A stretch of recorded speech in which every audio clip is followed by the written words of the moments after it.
Ryan Holiday wrote a book called The Ego is the Enemy. And I found that phrasing very deliberate and specific. It's not an enemy. It's not a enemy. It's the enemy, as in the obstacle. And ego is it's a term we use more often. With one of my friends, he pointed out that what we normally call being having an ego and being egotistical is normally probably best referred to as narcissism, kind of like this unhealthy idea of our own significance and importance. It fits with what we've been talking about recently, obviously, with the whole arc on status and image and that whole jazz. And so today we can talk a bit about maybe individual achievements, because individual achievements are normally a narrative, right? They're normally the pinnacle of being significant.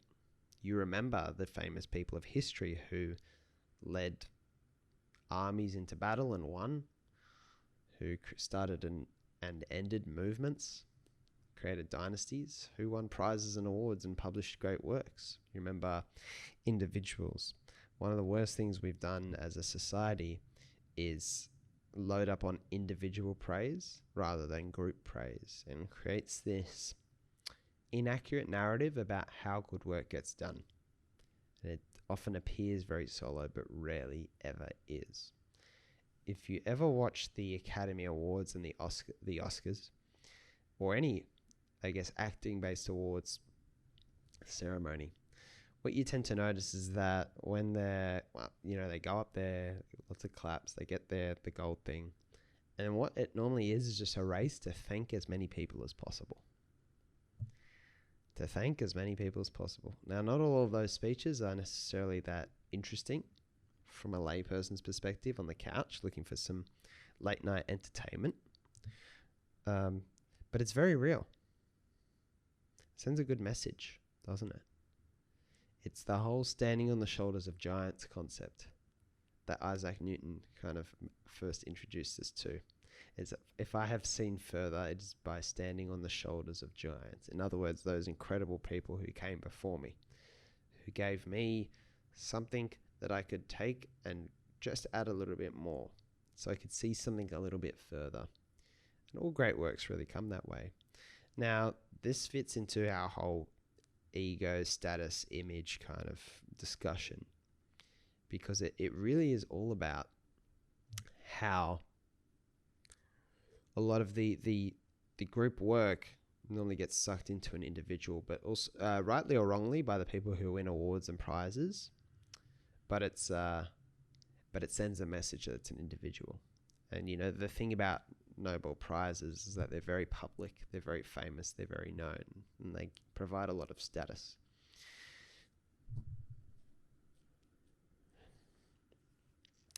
Everything I do, that's certainly on a very humble level right now, any of my creative contribution. But even in saying that, whatever written contribution or a podcast, whatever it is, any of the ideas, obviously there's so many of them that I just go through, right? There's so many of them I race through. And sometimes people are like, where do you come up with all this shit?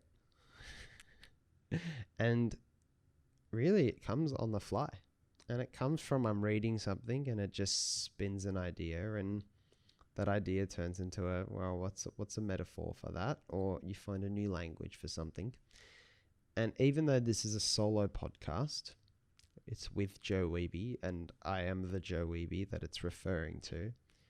There's a team. There's someone who helps with the social media stuff. There's another guy who helps with the video editing, and there's also someone who helps choose some of the clips from the episodes. So there's a team behind this thing. There's also everyone who, living and dead, has contributed to the content that's in the actual episodes.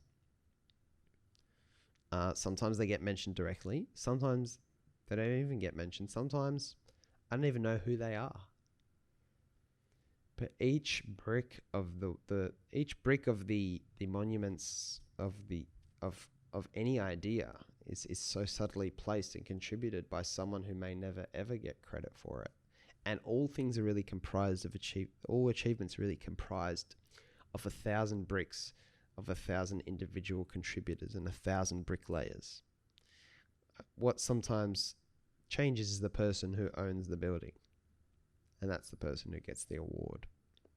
So it's pretty asymmetric when you think about it, which is why so many people who receive awards, obviously they got awards because they knew how to do good work, but they're so often humbled by the award, is that they feel awkward for having received all the praise and be the one standing there getting all the attention as a result of 1,000 bricklayers, of which they just owned the building and directed them and possibly, had a key piece of vision that set the whole wheels in motion. But really, individual accolades and prizes and awards are fundamentally flawed as a concept, because there is no, in my opinion, such thing as a real solo achievement. Consider that for a moment. Let that sit on you. There is no such thing really as a solo achievement. Even if I didn't have the team with the podcast, right? Even if I did this all on my own and it helped someone, it got a podcast award, whatever happened, it still would not be a solo achievement. Now, what we're normally looking for, unconsciously and sometimes actively, is things to give credit to ourselves for, is our own achievements. That's normally what we're scanning for. This guy is telling you, fuck, no, the opposite. Stay away from them. Or rather not stay away from them. They're not harmful in and of themselves. But don't be susceptible to the search for them. Self-transcendence, remember from episode 100? That was what we stumbled upon, was the big idea. Thinking broader than us. Self-transcendence.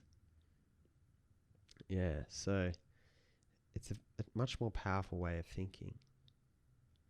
And it can't work if your default mode is to look for your self-importance or to build your self-importance, rather than to be built in a way of a very self-transcendent way of just being one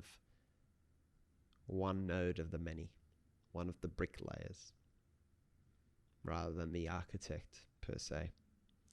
So I have this question in the blog post, and I called this episode, but also the blog post, the Nobel Prize for Anonymity. Instead of the public prize, Nobel Prize, the Nobel Prize for Anonymity. And there's a very powerful reflective question that's in the blog, which can be today's reflective question. I apologize, I ripped you off for one yesterday, but yesterday's was obvious, which was, what would you deliberately do and look lame at doing? And what would you admit about yourself that's lame? As a way of just letting the air out of our ego tire, or our narcissism tires rather. But today's question is, what would you do and not see the results of or get credit for?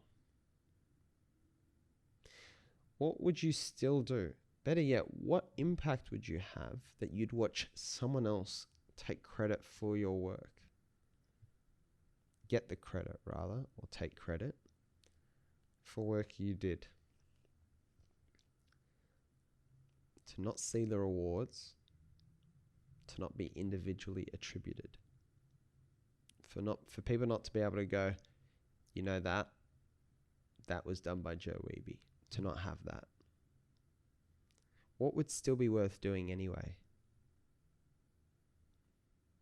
So if you like this idea of self-transcendence as I do, but you don't have to, you can choose your own ideas. But if you like it as I do, this question is powerful.